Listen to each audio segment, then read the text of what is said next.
اور 100 دفعہ لا الہ الا اللہ پڑھ لیا کرو، یہ زمین و آسمان کے درمیان جتنا فاصلہ ہے اس کو ثواب سے کھا لو۔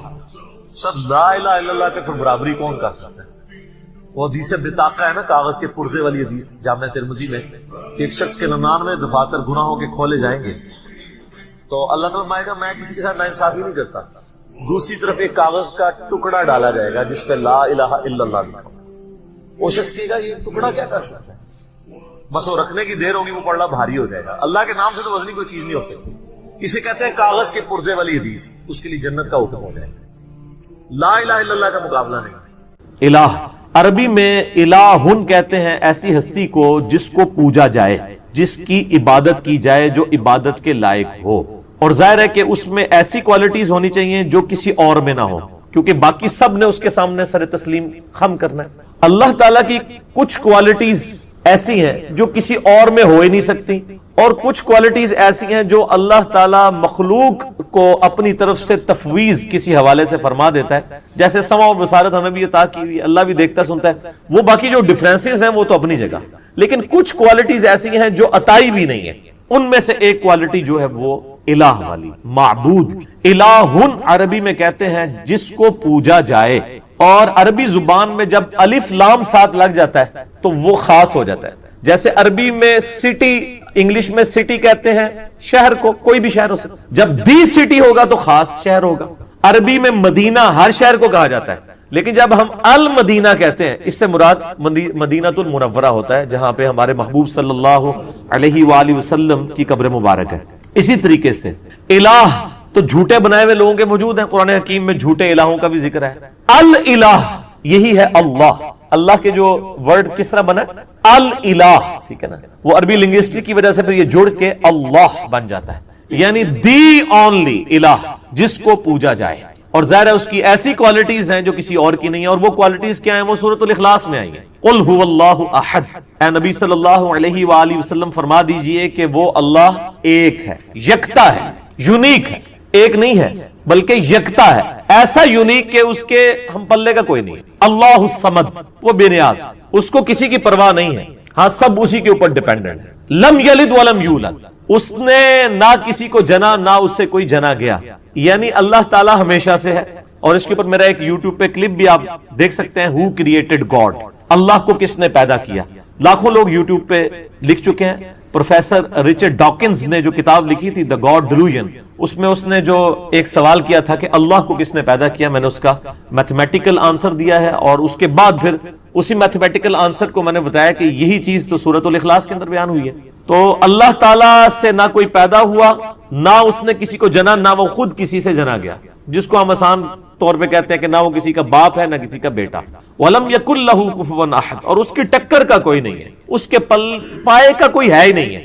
تو یہ الہ والی کوالٹی اسی میں ہونی چاہیے جو یہ سورۃ الاخلاص کا جو ٹچ سٹون آف تھیالوجی ہے، توحید کا جو کسوٹی ہے، یہ اس کے اوپر کوئی پورا اترے۔ سورۃ الاخلاص کے اوپر اگر کوئی ہستی پوری اترتی ہے تو صرف اللہ کی ذات ہے، کوئی جن، کوئی پیغمبر، کوئی فرشتہ اس میں سے کوئی بھی کوالٹی حاصل کر ہی نہیں سکتا، نہ عطائی طور کے اوپر، ذاتی تو کسی کی ہے ہی نہیں کوئی چیز۔ تو الہ کا مطلب یہ ہے کہ جس کو پوجا جائے، اور وہ ایک ہی ہستی ہو سکے۔ اب پوجنے کا مطلب کیا ہے کہ جب اس کی پرستش کی جا رہی ہے تو ٹوٹل اوبیڈینس اسی کی ہوگی۔ عبادت کا مطلب صرف نماز، روزہ، حج، زکات نہیں ہے، بلکہ ہر معاملے میں ٹوٹل اوبیڈینس کے لائق وہی ہستی ہے، جو وہ حکم دے اس کی بجاوری انسان کے اوپر لازم ہے، اور اس کے مقابلے کے اوپر کسی اور کو نہیں مانا۔ ان الحکم الا للہ، یعنی اللہ کے علاوہ کسی اور کا تو حکم چلنا ہی نہیں ہے۔ اور پیغمبروں کی بھی ہم جو اطاعت کرتے ہیں وہ سورۃ النساء کے اندر آیا کہ ہم نے پیغمبر اس لیے بھیجے کہ اللہ کے اذن سے ان کی اطاعت کی جائے، یعنی وہ بھی من یطیع الرسول فقد اطاع اللہ، جس نے رسول اللہ کی اطاعت کی اس نے گویا اللہ کی اطاعت کی۔ تو پیغمبروں کی کوئی ذاتی دعوت نہیں ہوتی ہے، نہ ان کی ذاتی کوئی شریعت ہوتی ہے، بلکہ وہ تو اللہ تعالیٰ کے ٹرو ریپریزنٹیٹو بن کے آن دا فیس آف ارتھ آتے ہیں۔ تو الہ کی یہ کوالٹیز ہیں کہ آپ نے اس کو ٹوٹلی اس کی اوبیڈینس اختیار کرنی ہے، اور اس کے مقابلے پہ کسی کو نہیں ماننا۔ اور آپ نے بڑی اچھی بات کی کہ سارے الہوں کی نفی کرنی ہے، اور قرآن حکیم میں تو ظاہر بار بار یہ ہے کہ آپ نے طاغوت کی نفی کرنی، کہ ہر پیغمبر میں ہم نے ہر امت کے اندر کوئی نہ کوئی پیغمبر مبعوث کیا۔ وَلَقَدْ بَعَثْنَا فِي كُلِّ أُمَّةٍ رَسُولًا أَنِ اعْبُدُوا اللَّهَ وَاجْتَنِبُوا الطَّاغُوتَ، ہر امت میں ہم نے کوئی نہ کوئی پیغمبر اٹھایا ایک ہی بنیادی دعوت کے ساتھ کہ عبادت کرو اللہ کی، اور اللہ کے مقابلے پہ طاغوت کی نفی کرو۔ یہ اکثر لوگ پوچھ رہے ہوتے ہیں طاغوت کیا ہے؟ طغا عربی میں کہتے ہیں، طغیانی لفظ اردو میں بھی استعمال، جب سمندر اپنی باؤنڈری سے باہر نکلے تو کہتے ہیں طغیانی آ گئی ہے۔ تو جو بھی اپنی حیثیت سے اوقات سے باہر نکلے نا، اس کو کہتے ہیں یہ طوفان یا طغیانی اس میں آ گئی ہے۔ تو انسان کی تو حیثیت یہ ہے کہ وہ خدا کو اوبیڈینٹ بن کے رہے، اس کی مخلوق بن کے۔ جب وہ خود خدائی کا دعویٰ کرنا شروع کر دے، یا وہ اپنی اس طرح کی عزت کروانی شروع کر دے جو کہ اللہ کے شان شان ہے، تو گویا وہ اپنی حدود سے باہر نکل گیا، اسی کو طاغوت کہتے ہیں۔ شیطان بھی طاغوت ہے، شیطانی سسٹم بھی طاغوت ہے، دجالی سسٹم بھی طاغوت ہے۔ ہر وہ ہستی جو اللہ کے مقابلے پہ کھڑی ہے وہ طاغوت ہے، اور اس کی نفی کرنے کا حکم ہے۔ اور قرآن حکیم میں طاغوت کی نفی جو ہے وہ ایمان سے مقدم قرار دی گئی ہے۔ اسی لیے آپ دیکھیں ہمارے کلمے کا آغاز کس سے ہوتا ہے؟ لا الہ الا اللہ، یعنی پہلے آپ کرتے ہیں نفی کہ نہیں ہے کوئی معبود سوائے اس اللہ کے، اس کے بعد آپ اللہ کے اوپر ایمان لے کے آتے ہیں۔ پہلے تمام جھوٹے خداؤں کی نفی، لا الہ، کوئی الہ نہیں ہے الا اللہ سوائے اس۔ اور یہ جو میں نے بات کی سورۃ البقرہ میں جو آیت الکرسی ہے، آیت نمبر 255، اس سے اگلی آیت ہے، اعوذ باللہ من الشیطان الرجیم، لا اکراہ فی الدین، دین قبول کرنے کے معاملے میں کوئی جبر نہیں، کوئی کسی کو گن پوائنٹ کے اوپر مسلمان نہیں کر سکتا، صرف آپ نے راہ حق لوگوں کے سامنے واضح کرنا ہے۔ انا ہدیناہ السبیل اما شاکرا و اما کفورا، دین قبول کرنے کے معاملے میں کوئی جبر نہیں ہے۔ قد تبین الرشد من الغی، بے شک ہدایت جو ہے، رشد و ہدایت وہ گمراہی سے، غی سے، یہ بھی وہی لفظ آ گیا، طاغوت سے، طغیانی سے الگ اللہ تعالیٰ نے کر دیا۔ حق اور باطل میں اللہ نے فرق خود کر دیا۔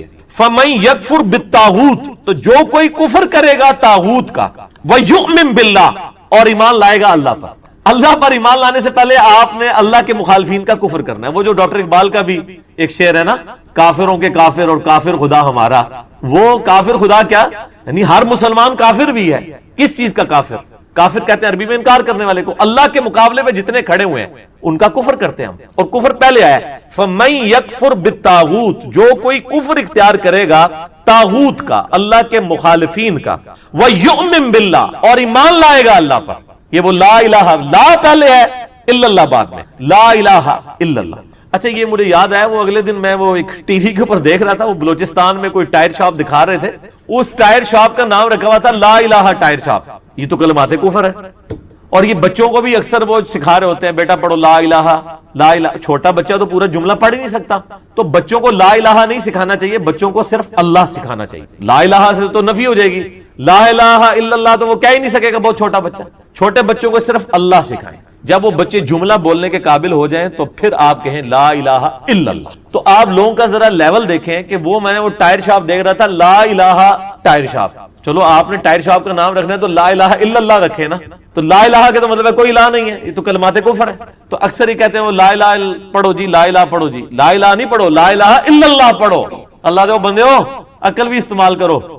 تو جس نے طاغوت کی نفی کی، وَيُؤْمِن بِاللَّهِ، اور پھر ایمان وہ اللہ پر لایا، فَقَدِ اسْتَمْسَكَ بِالْعُرْوَةِ الْوُثْقَى لَا انفصام لَهَا، تو اس نے ایک ایسا مضبوط اس نے کنڈا پکڑ لیا کہ جو کبھی ٹوٹنے والا نہیں ہے۔ یہ وہ لنگر، آپ کو پتا ہے وہ بحری جہازوں کو پرانے زمانے میں بادبان کی کشتیوں کو جب کنارے پہ کھڑا کرتے تو ایک مضبوط سی رسی سے، اس کو اینکر کہا جاتا ہے ہماری وہ انجینئرنگ کی لینگویج میں، اس کے ساتھ باندھ دیتے تھے تاکہ وہ جب ویوز چلیں تو یہ نہ ہو کشتی پھر آگے چلی جائے۔ اور اسی طریقے سے جو بڑے بحری جہاز ہیں ان کے ساتھ وہ بڑے بڑے وزن رکھے ہوئے ہوتے ہیں، انہوں نے وہ لٹکا کے تو اینکر کے طور پہ کام کرتے ہیں۔ تو یہ اینکر پرسن بھی لفظ استعمال ہوتا ہے نا، کیونکہ اس کے گرد ہی سارے وہ بیٹھے ہوتے ہیں نا جھوٹ سچ بولنے والے۔ تو لم فسام لہا، وہ ایسا اس نے اینکر پکڑا ہے، وہ ایسی زنجیر پکڑ لی ہے جو کبھی ٹوٹے گی نہیں۔ کس نے؟ جو طاغوت کی نفی کرے اور اللہ پر ایمان لائے۔ واللہ سمیع علیم، اور اللہ تعالی سننے والا، علم والا ہے۔ اللہ ولی الذین آمنوا، اللہ ہے ولی اہل ایمان کا، یخرجہم من الظلمات الی النور، وہ اہل ایمان کو اندھیروں سے نکالتا ہے روشنی کی طرف۔ اچھا قرآن میں اندھیرے جمع کے سیغے سے آئے ہیں کیونکہ گمراہیاں ہمیشہ زیادہ ہوتی ہیں، اور ہدایت ہمیشہ سنگولر کے سیغے سے آئی ہے کیونکہ ہدایت ایک ہی ہوتی ہے۔ یہ تو یہ آپ کہتے ہیں نا چاروں راستے ہی آتے ہیں، اللہ نے تو ایک ہی راستہ بتایا ہوا ہے، اہدنا الصراط المستقیم، اے اللہ ہمیں سیدھے راستے پر چلا۔ صراط الذین انعمت علیہم، راستہ ان لوگوں کا، راستے ان لوگوں کے نہیں ہیں، راستہ ایک ہی ہے۔ وہ امام کائنات سید الاولین والآخرین شفیع المذنبین رحمت للعالمین سیدنا و مولانا امام اعظم محمد رسول اللہ صلی اللہ علیہ وآلہ وسلم کا مبارک راستہ ہے، راستہ ان لوگوں کا جن پر تیرا انعام ہوا۔ تو یہ سمجھتے ہیں وہ جو جتنے سلسلے چل رہے ہیں ہمارے بزرگوں کے، ہمارے وہ سارے بڑے بڑوں کے، وہ کہتے ہیں یہ سارے اسی طرف ہی جا رہے ہوتے ہیں، جبکہ قرآن ہمیشہ گمراہی کو کہتا ہے کہ جمع کے سیغے سے، ہدایت ہمیشہ سنگل ورڈ کے سیغے۔ اللہ تعالیٰ پشت پناہ ہے، ولی ہے، دوست ہے اہل ایمان کا، ان کو نکالتا ہے گمراہیوں سے نور کی طرف۔ والذین کفروا اولیاءہم الطاغوت، اور جو کفر اختیار کرتے ہیں اللہ کا، اللہ کی ناشکری کرتے ہیں، اللہ کے منکر بنتے ہیں، وہ اولیاءہم الطاغوت، وہ جو ہیں وہ طاغوت کے اولیاء ہیں اور طاغوت ان کے اولیاء ہیں۔ یخرجونہم من النور الی الظلمات، اور وہ طاغوت جو ہیں اللہ کے مخالفین، وہ ان کو نکالتے ہیں ہدایت سے گمراہیوں کی طرف، اندھیروں کی طرف۔ اولئک اصحاب النار، یہ ہیں دوست کی، ہم فیہا خالدون، رہیں گے اس میں ہمیشہ ہمیشہ۔ اللہم اجرنا من النار، اللہم اجرنا من النار، اللہم اجرنا من النار۔ لہٰذا یہ جو الہ اور عبادت کے مفہوم میں جو ہے وما خلقت الجن والانس الا لیعبدون، اس میں حقوق اللہ، حقوق العباد، تمام کی تمام چیزیں داخل ہیں، اور یہ تو لوگوں نے ڈویژن کی ہوئی ہے۔ حقوق العباد بھی بیسیکلی حقوق اللہ ہی ہیں، کیونکہ اللہ ہی نے حقوق بتایا نا۔ اگر اللہ کے حقوق نہ ہوتے تو آج مسلمانوں نے بھی جو ہے وہ اولڈ ایج ہاؤسز بنائے ہوئے ہوتے اور اپنے ماں باپ کو وہاں پہ پھینکا ہوا ہوتا۔ مسلمان اپنے بوڑھے ماں باپ کو ان کی بد اخلاقیوں اور کمزوریوں کے باوجود کیوں برداشت کر رہے ہوتے ہیں؟ کہ اللہ نے کہا کہ بڑھاپے میں بچوں کی مانند ہو جاتے ہیں، ان کو اف تک مت کہنا۔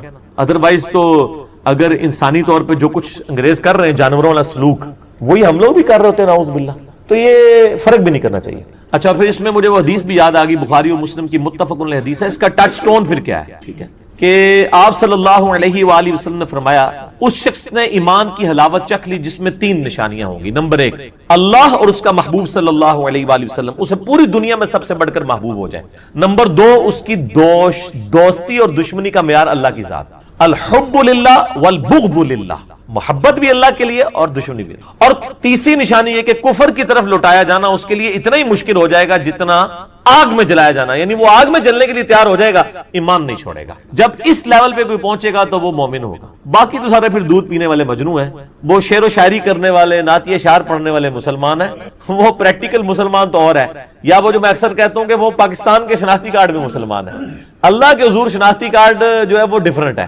اس میں تو صحیح مسلم میں حدیث ہے 246 نمبر انٹرنیشنل نمبر کے مطابق کتاب الایمان چیپٹر میں کہ بندے کے کفر اور اسلام، شرک اور ایمان کے درمیان فرق کی نماز ہے۔ لیکن آپ یہاں پہ دیکھ لیں کتنے % لوگ مسلمان نماز پڑھ رہے ہیں انڈیا، پاکستان، بنگلہ دیش کے اندر، چلے عرب ملکوں میں پھر بھی رواج ہے، انڈونیشیا، ملیشیا میں بھی، لیکن یہاں پہ وہ سارے مسلمان ہیں۔ ٹھیک ہے، قانونی طور پہ ہم بھی ان کو مسلمان ہی کہتے ہیں، ظاہر ہے جب مریں گے جنازہ بھی ان کا پڑھ دیں گے، بہرحال جنازہ پڑھ کے ہی ان کو قبر تک ہی اتار سکتے ہیں، اس کے بعد ہم کچھ نہیں کر سکتے کسی کے لیے، نہ ہمارے لیے کوئی کچھ کر سکتا ہے۔ دعائی کی جا سکتی ہے، وہ اللہ کی مرضی ہے کسی کے حق میں قبول کرے یا نہ کرے۔ تو یہ ساری کی ساری مختصر باتیں جتنی میرے ذہن میں تھی میں نے کر لی۔ علی بھی اگلا سوال ہے، آج سے 10 سال پہلے میں بریلوی سے اہل حدیث کی طرف چلا گیا تو مجھے ایک توحیدی بھائی نے کہا کہ آپ اپنے فوت شدہ بے نمازی باپ کے لیے دعائے مغفرت نہیں کر سکتے کیونکہ بے نمازی کافر ہوتا ہے اور کافر کے لیے دعائے مغفرت سورہ توبہ میں منع ہے۔ توحیدی بھائی میں تو پہلے اس لفظ نو پڑھا ہے، یہ توحیدی بھائی سے مراد یہ نہیں وہ جن کو وہ مباحث سمجھ، وہ آپ کو پتا ہے شیعہ کے اندر نا جو لوگ ذرا توحید کی بات کرتے ہیں ان کو وابی شیعہ کہا ہے، اور یہ وابی کا لفظ ایون کرسچنز میں بھی ہے۔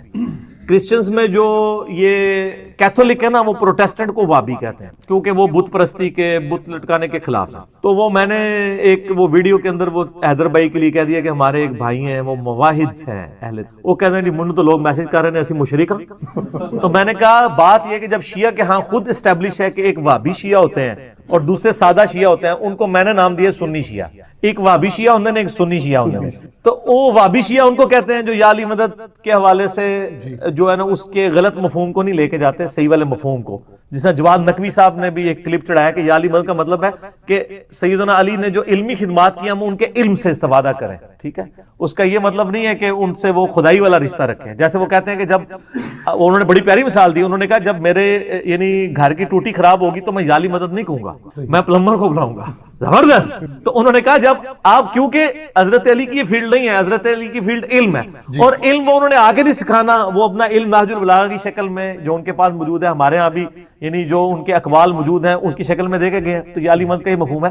تو میں نے کہا جی اگر میں آپ کو کہتا کہ ہمارے ایک بھائی تھے جو وہابی شیعہ تھے، تو وہ تو ان کو برا لگنی تھی، تو میں نے تو بڑا لفظ احتیاط والا استعمال کیا، مواحد. تو چلے ایک اور لفظ بھی ہو گیا، توحیدی.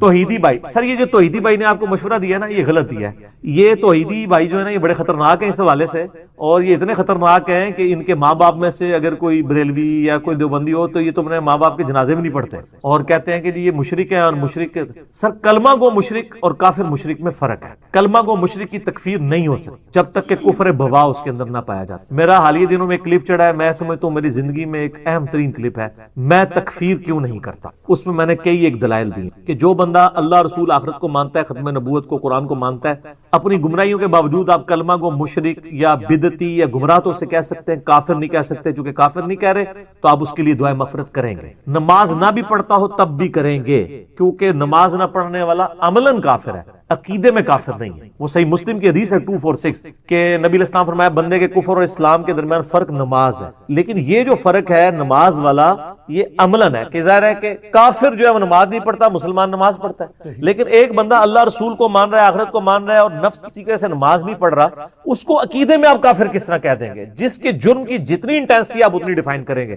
اب آپ کہیں گے جی اس کا ثبوت دیں، تو سر ثبوت حاضر ہے، بخاری مسلم دونوں میں حدیث موجود ہے. نبی صلی اللہ علیہ وآلہ وسلم نے فرمایا کہ جب اللہ تعالیٰ مجھے شفاعت کا اذن دے گا تو میں جہنم کی طرف جاؤں گا، اور جتنی اللہ میرے لیے تعداد مقرر کرے گا میں ان لوگوں کو جہنم سے نکال کے جنت میں لے آؤں گا. بار بار جاؤں گا، بار بار جاؤں گا، حتیٰ کہ الفاظ ہیں کہ میں اس شخص کو بھی دوزخ سے نکال دوں گا جس نے زندگی میں، جس کے پلے کوئی نیکی نہیں ہوگی سوائے ایک نیکی کے، اس نے ایک دفعہ لا الہ الا اللہ کہا ہو. محمد رسول اللہ اس میں امپلائیڈ ہے، یہ ظاہر ہے. اب جس شخص نے زندگی میں کوئی اچھا کام نہ کیا، اگر اس نے ایک جمعے کی بھی نماز پڑھی ہوتی تو حضور اس کو ذکر کرتے نا.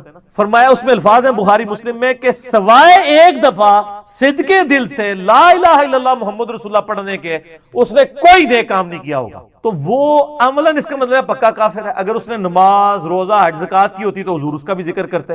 اس میں الفاظ ہیں اس کے علاوہ کچھ نہیں کیا ہوگا تو میں اس کو بھی دوزخ سے نکال دوں. اور سر یہ بھی صحیح حدیث ہے، آپ کو مشکات المصابیح کے اندر بھی حدیث مل جائے گی، ذکر والے چیپٹر کے اندر بالکل صحیح سند کے ساتھ ہے. یہ مختلف کتابوں میں، ابن حبان کے اندر ہے، حاکم کے اندر، اور روایتوں میں کہ نبی صلی اللہ علیہ وآلہ وسلم فرمایا کہ اگر زمین و آسمان ایک پلڑے میں رکھتی ہے اور جتنی اللہ کی مخلوقات ہیں، کیٹاگوریکل ہے سر، اس میں الفاظ ہیں کہ جتنی اللہ نے جو کچھ پیدا کیا ہے نا، سر میں جو گناہ کر رہا ہوں وہ تو اس میں پھر آٹے میں نمک ہوں گے. اللہ تعالیٰ فرما رہے ہیں، اللہ کے نبی علیہ السلام فرما رہے ہیں جتنا کائنات میں اللہ نے مخلوقات پیدا کی ان تمام کو ایک پلڑے میں رکھ دیا جائے اور دوسرے پلڑے میں ایک پرچی جس پہ لا الہ الا اللہ محمد رسول اللہ لکھا ہو تو وہ پلڑا بھاری ہو رہی. حدیث بطاقہ بھی اسے کہتے ہیں، یہ مشہور ہے حدیث بطاقہ.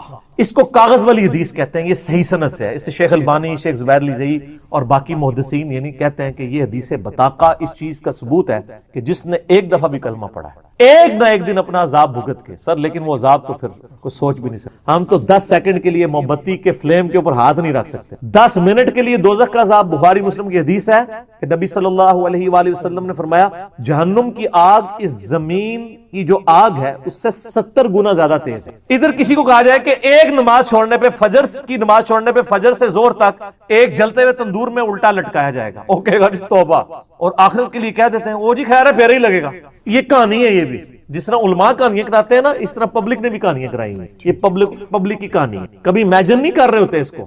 اچھا یہ چونکہ ہم امیجن کر سکتے ہیں، تندور ہم نے خود دیکھا ہوا ہے اس لیے یہ امیجن ہو جاتا ہے. اس لیے کہتے ہیں نو. اچھا اس طرح کسی کو کہا جائے کہ کسی بندے کو فجر کی نماز چھوڑنے پر ایک ایسے کمرے میں فجر سے زور تک بند کیا جائے گا جس کا سائز 10 بائی 10 فٹ ہوگا، اس میں 100 کوبرا سانپ، 100 بچھو، 100 اجدہے جتنے تھی نہ لے لو ہون گے، لیکن کوئی نہیں فجر تو زور تک ہی بس ایک پھیرے ایک نہیں. لیکن سر ان سانپوں کو تو ہم مار بھی سکتے ہیں، آخرت میں تو کوئی سانپ کو مارنا بھی جائے نہیں مار سکتا، وہ مرنا ہی نہیں، وہ اللہ کی طرف عذاب ہے. وہاں تو آپ اپنے آپ کو بھی نہیں قتل کر سکتے. اسی لیے قرآن میں آتا ہے نا کہ آج ایک نہیں کئی ایک موتیں مانگو، موت نہیں آئے گی کیونکہ وہ تو مینڈے کی شکل میں ہو چکی ہے. انسان اپنے آپ کو مار کے بھی جان نہیں چھڑا سکتا. تو یہ کہنا آسان ہے.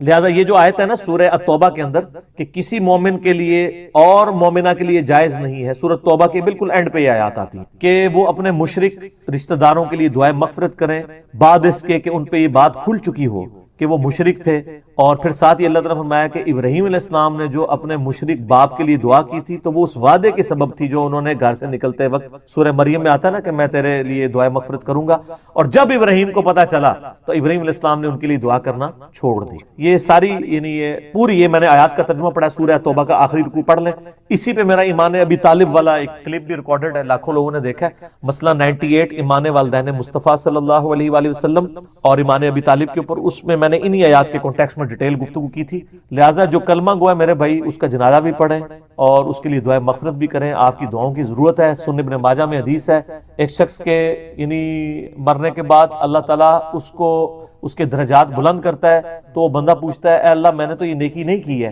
میرا درجہ کیوں بلند ہوا ہے؟ تو بتایا جاتا ہے کہ تیرے بیٹے نے تیرے لیے دنیا میں دعا کی ہے، اس کی وجہ سے تمہارے ساتھ یہ معاملہ ہے۔ صحیح مسلم میں حدیث ہے نا کہ مردے کے عمل منقطع ہو جاتے ہیں سوائے 3 اعمال کے، ایک صدقہ جاریہ اور علم کی بات، اور تیسرا نیک اولاد۔ تو نیک اولاد خود صدقہ جاریہ ہے، ماں باپ کو آٹومیٹکلی ثواب ملتا ہے چاہے وہ زندہ ہوں چاہے مر چکے ہوں۔ تو اولاد کا کام ہے کہ اگر باپ اس طرح مرا ہے اس کے لیے زیادہ دعا کریں۔ اور اب ہمارے ویڈیوز کے بعد تو جن کے ماں باپ جو شرک پہ بھی مرے ہوئے ہیں نا مسلمانوں، ان کو بھی امید لگ گئی ہے۔ پہلے یہ جو آپ کے توجیوں نے کہانیاں کرائی ہوئی تھی نا تے وہ تے گئے جے، ٹھیک ہے جی، انہوں نے امید لگی ہے کہ یار کلمہ کو مشرک اور کافر مشرک کی فرق ہے، ٹھیک ہے، ان کی امید ضرور رکھیں لیکن خود یہ کام نہ کریں سر، نہ خود نہیں یہ کام کرنا، ٹھیک ہو گیا۔ جزاک بل یہاں پر میں 3 وظیفے ایسے بتاؤں گا انشاءاللہ جو ٹاپ آف دا لسٹ 3 وظائف ہیں مصیبت اور پریشانی میں تکلیف دور کرنے کے لیے، سنت وظائف آپ صلی اللہ علیہ وسلم کی طرف سے تعلیم فرمائے ہوئے۔ پہلا وظیفہ ہے یہ لا الہ الا انت سبحانک انی کنت من الظالمین کا۔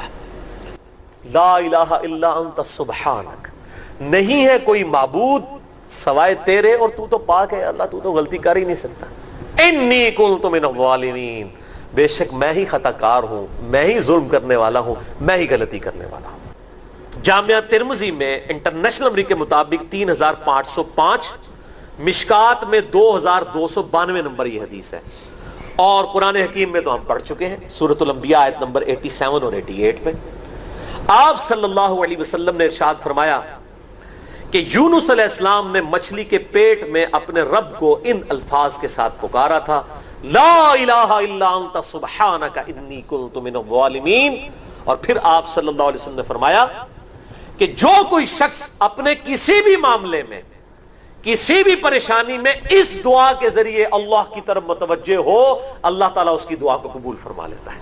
اور قرآن میں بھی آ گیا نا کذالک ننجی المؤمنین، اور کتنا بڑا فتویٰ آیا ہے میرے بھائیوں، سورہ الصافات 143 144، فلولا انہ کان من المسبحین، اگر یونس ہمیں ان الفاظ میں ہماری تسبیح نہ کرتا، للبث فی بطنہ الی یوم یبعثون، تو مچھلی کے پیٹ میں قیامت تک مچھلی کے پیٹ میں رہتا اگر اس طرح نہ ہمیں پکارتا، اس کی قبر مچھلی کا پیٹ بن جاتی۔ یعنی یہ اتنا عطاب، اور وہ دور ہو گیا اس دعا سے، بہت بڑے اسماء اعظم میں سے۔ تو یہ بہترین دعا، بہترین وظیفہ، اسماء اعظم میں سے بہترین چیز، اور سب سے بڑھ کر جو میں نے بات کی کہ بہترین استغفار، اللہ سے توبہ مانگنے کا بہترین ذریعہ۔ آپ دیکھیں اللہ تعالیٰ کی کوالٹی کو کس طریقے سے انہوں نے اپنے لیے جو ہے وہ ذریعہ بنایا نجات کا۔ کہتے ہیں نا وہ کسی کی انسٹنکٹ پہ بات کرنا، کسی کی جبلت پہ، انہوں نے اللہ تبارک و تعالیٰ کی ایک خاص کوالٹی تھی جس کے ساتھ انہوں نے اللہ کی طرف دعا کی۔ وہ کیا؟ بڑی انٹلیکچوئل دعا ہے، لا الہ الا انت، اے اللہ تیرے سوا کوئی معبود نہیں ہے۔ یہ توحید کو پہلے نمبر پہ لے گئے۔ انت سبحانک، اے اللہ تو تو پاک ہے، تو تو غلطی کر ہی نہیں سکتا کیونکہ تو تو پاک ہے۔ انی کنت من الظالمین، میں تو انسان ہوں، میں تو غلطی کروں گا۔ اب جب اللہ تعالیٰ کو آپ اس طریقے سے کہیں گے اللہ تیرے کو تو غلطی نہیں ہوندی، میں تو بندہ آنا تو غلطی تو کراں گا، کیا زبردست انداز ہے اللہ کو پکارنے کا۔ اس پہ پھر نجات ہی ملنی تھی نا۔ اللہ تعالیٰ کی وہ کوالٹی انہوں نے ذکر کی ہے، اللہ میں تو بندہ ہوں نا تو غلطی کروں گا نا، تجھ سے تو غلطی نہیں ہونی، تو تو پاک ہے، غلطی تو میں نہیں کرنی ہے نا، تجھ سے تو ہو نہیں سکتی، جب میں کر بیٹھا ہوں تو معاف کر دینا۔ بہترین دعا ہے واللہ، بہترین استغفار ہے، اور صحیح بخاری اور مسلم کی متفق علیہ حدیث ہے، جب آپ تشہد میں بیٹھو تو درود شریف کے بعد جو اپنے رب سے چاہو مانگو، اس میں یہ دعا بھی آپ اپنے اوپر لازم کریں، یہ اسماء اعظم میں سے ہے، اپنی دعاؤں میں اس دعا کو کریں۔ دعا کی قبولیت کے لیے یہ آپ سمجھیں اللہ تعالیٰ کی طرف سے کیٹالسٹ ہے، جسے ہم وہ کیمسٹری میں کہتے ہیں کیٹالسٹ، کیمیکل ریئیکشن کو تیز کرنے والا، یہ کیٹالسٹ ہے۔ لا الہ الا انت سبحانک انی کنت من الظالمین۔ دوسرا وظیفہ وہ بھی جامعہ ترمذی میں انٹرنیشنل نمبر کے مطابق 3524 نمبر حدیث ہے، لیکن ترمذی کا طریق جو ہے وہ ضعیف ہے۔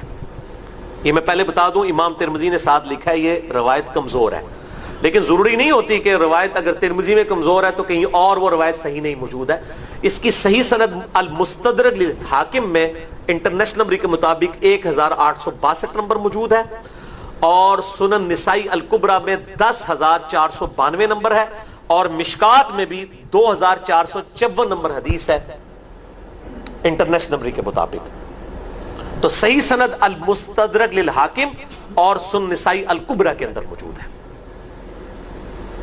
اور وہ وظیفہ ہے انس ابن مالک کہتے ہیں اور سعد ابن ابی وقاص کہتے ہیں رضی اللہ تعالی عنہما وعلیہم السلام کہ آپ صلی اللہ علیہ وسلم کو جب کبھی کوئی تکلیف یا پریشانی پہنچتی تو آپ صلی اللہ علیہ وآلہ وسلم ہمیشہ ان الفاظ میں اپنے رب کو پکارا کرتے ہیں، یا حی یا قیوم برحمتک استغیث، اے خود سے زندہ ہر چیز کو تھامنے والے، میں تیری رحمت کے ساتھ تیری مدد کا سوال کرتا ہوں۔ استغیث بولیں گے نا الف کے ساتھ، حمزہ کے ساتھ، تو یہ سنگولر کا صیغہ ہوگا، اور اگر ہم بولیں گے نستغیث نون کے ساتھ تو یہ جمع کا صیغہ بن جائے گا۔ کتنی بہترین دعا ہے، اے خود سے زندہ ہر چیز کو تھامنے والے، میں تیری رحمت کے ساتھ تیری مدد کا سوال کرتا ہوں۔ تو یہ بھی اسماء اعظم میں سے ہے۔ بہرحال یہ دوسرا وظیفہ ہو گیا۔ اب تیسرا وظیفہ جو ہے کمال وظیفہ، صحیح بخاری میں موجود ہے انٹرنیشنل نمبر کے مطابق 4563 نمبر۔ ابن عباس رضی اللہ تعالی عنہما کہتے ہیں وعلیہم السلام، وہ کہتے ہیں کہ سیدنا ابراہیم علیہ السلام کو جب آگ میں پھینک رہے تھے نا، تو ابراہیم علیہ السلام نے اس وقت کہا تھا حسبنا اللہ ونعم الوکیل، ہم نے اللہ ہی پر بھروسہ کیا اور وہی بہتر کارساز ہے۔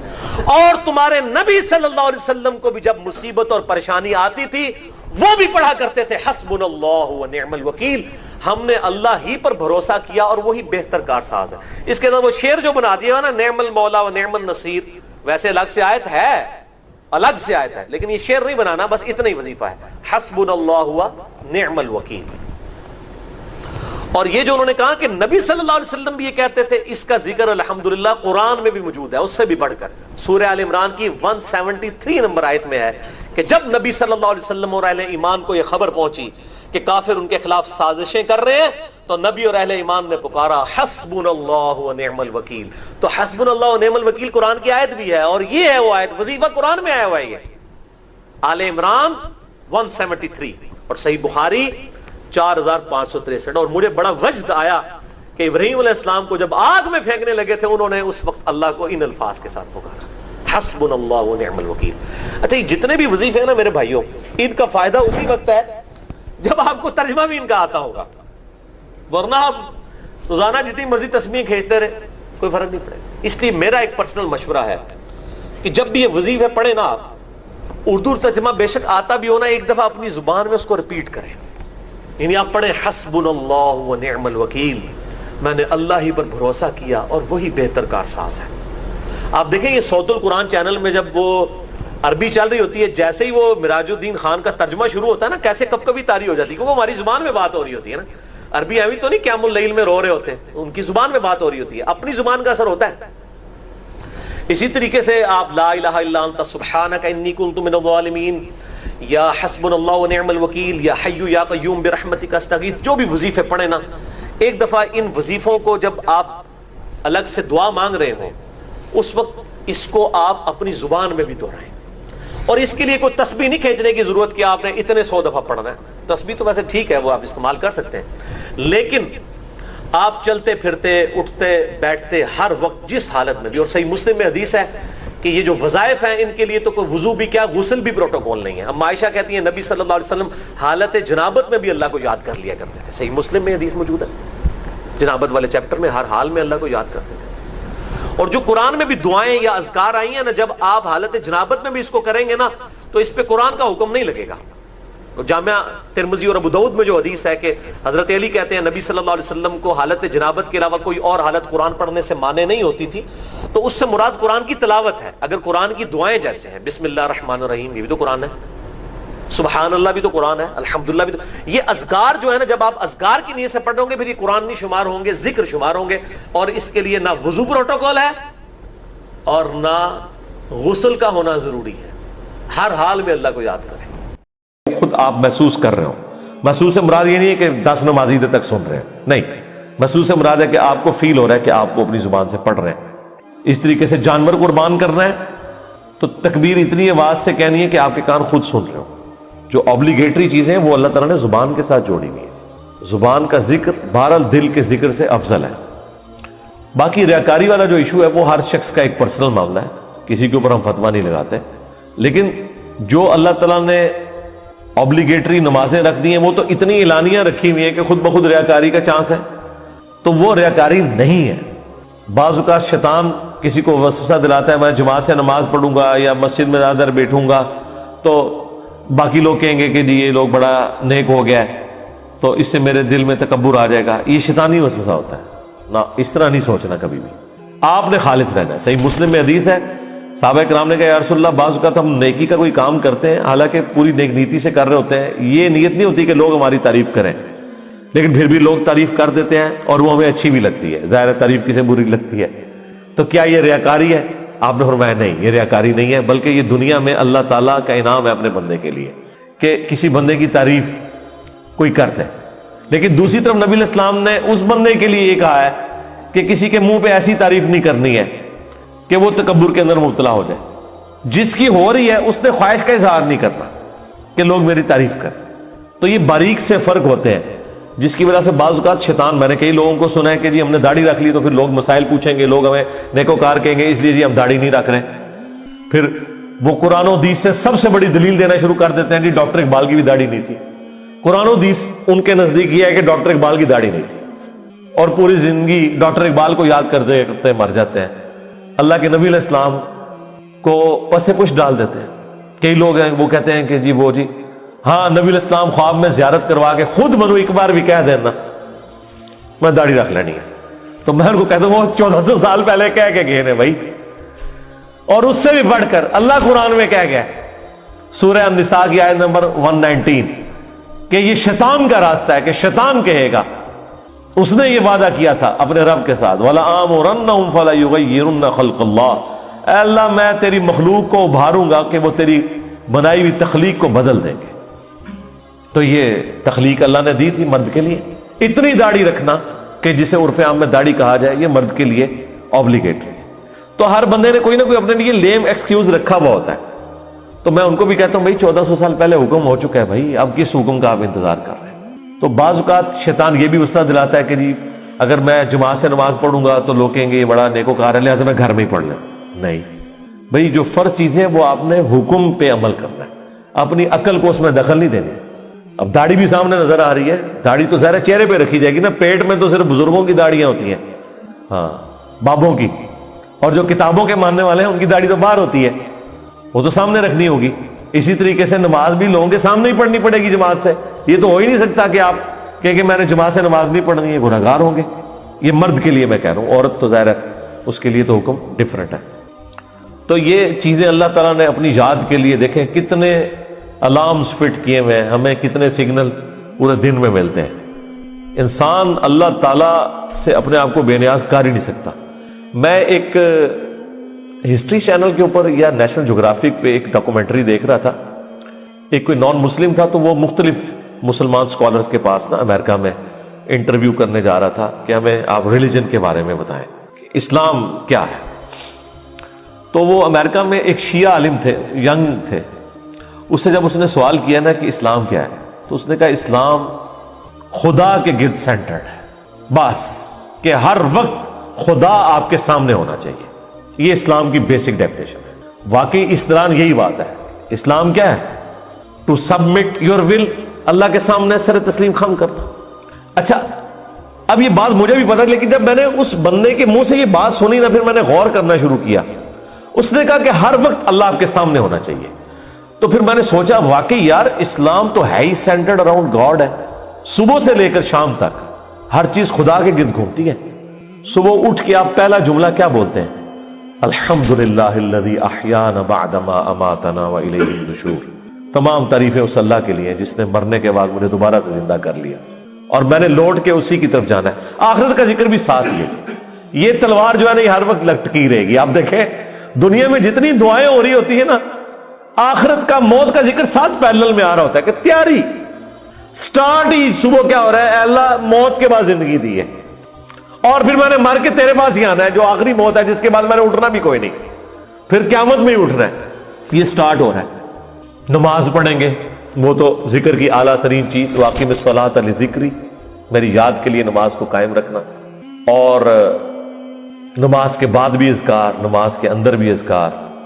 مسجد میں جانے کی دعا وہ بھی گاڈ اورینٹڈ، مسجد سے نکلنے کی دعا، ٹوائلٹ گئے ہیں تو اس میں جانے کی دعا، اس سے نکلنے کی دعا.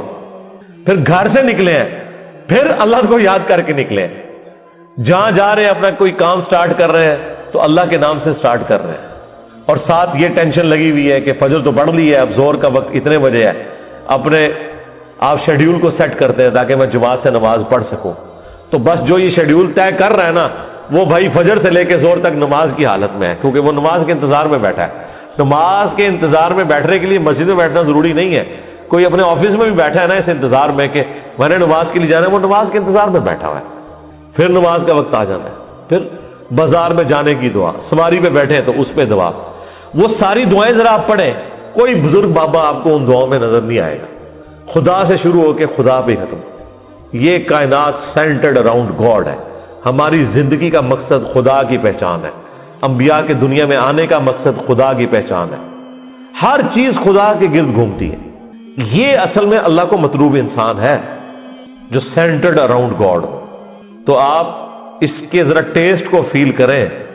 الذین آمنوا، جو لوگ ایمان لائے، وتطمئن قلوبہم بذکر اللہ، اور مطمئن ہوتے ہیں ان کے دل اللہ ہی کی یاد سے. الا بذکر اللہ تطمئن القلوب، آگاہ ہو جاؤ کہ دلوں کا سکون ہے ہی اللہ کی یاد میں. یہ اللہ تعالیٰ نے سکون رکھے اس کے اندر. سکون سے مراد یہ نہیں ہے کہ دنیا میں آپ کو کوئی پریشانی نہیں آئے گی. اگر یہ مطلب ہو تو انبیاء کرام نے تو سب سے زیادہ بے سکونی دیکھی ہے. ہر آزمائش اللہ تعالیٰ نے ان کے اوپر ڈالی ہے اور وہ ثابت قدم رہے. مراد یہ کہ اگر کوئی آزمائش آئے گی تو وہ برداشت کرنا آسان ہو جائے گی. پھر دنیا حسنہ کیا ہے کہ دنیا میں اگر تکلیف بھی آئے تو صبر آ جائے گا کہ اللہ کی مرضی، انا للہ و انا الیہ راجعون. دیکھیں تکلیف میں بھی آپ کو یہ دعا سکھا دی گئی ہے. ادھر بھی موت ہے، اے اللہ ہم تیری طرف سے آئے تھے، ہم نے بھی تیرے پاس ہی آ جانا ہے واپس. تو یہ تکلیف جو آئی ہے نا، یہ بھی تو ایک نہ ایک دن ختم ہو جانی ہے. بڑی سے بڑی تکلیف بھی اس دن تو ختم ہو جانی ہے جس دن انسان کو موت آنی ہے. بیمار تھا تو جب بندہ ہی ختم ہو گیا تو بیماری بھی ختم ہو گئی. تو دیکھیں ہر جگہ گاڈ اورینٹڈ، اللہ کی طرف متوجہ رہنا. تو اس کے لیے اللہ تعالیٰ نے آپ کو پورا جو شیڈیول دیا ہوا ہے. ابھی تو یار ان لوگوں نے ہماری نمازوں کے مزے خراب کر دیے ہیں.